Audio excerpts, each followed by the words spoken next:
Biryani side dish தக்காளி jam. இது பிரியாணிக்கு மட்டும் இல்லை, குழந்தைங்க சும்மாவே சாப்பிடுவாங்க. சப்பாத்தியோடையும் சூப்பராகவே போகும். இதுக்கு 1 1/2 கிலோ தக்காளி எடுத்து நல்லா வேக வச்சுக்கோங்க. ஒரு 5 நிமிஷம் வேக விடுங்க. ரொம்ப குழைய வேக விட வேணாம். தக்காளி வெடித்து வர ஸ்டேஜில் அதை எடுத்து தோல் நீக்கி வச்சுக்கோங்க. இப்போ தக்காளி நம்ம நறுக்கி வைக்கும்போதே ஒரு 10 15 பேரிச்சம்பழத்தையும் கையோடு சேர்த்து நம்ம நறுக்கி வைக்கலாம். ஆனால் நான் பேரிச்சம்பழம் அதில் சேர்க்கலை.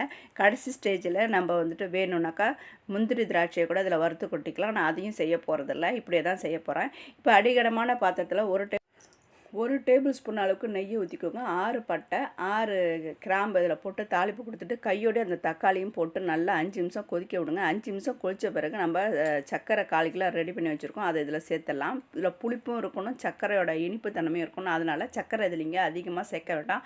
அப்போ தான் இது பிரியாணிக்கு சூப்பராக இருக்கும். நல்லா கலந்து விட்டுக்கிட்டே இருங்க. ஸ்லோ ஃப்ளேமில் வேணாம், ஹை ஃப்ளேம்லேயே இருக்கட்டும். ஓரத்தில் மாதிரி பபிள்ஸ் வரும்போது ஸ்டவ் ஆஃப் பண்ணி சர்வ் பண்ணுங்கள். பிடிச்சிருந்தால் லைக் பண்ணி ஷேர் பண்ணுங்கள். நன்றி.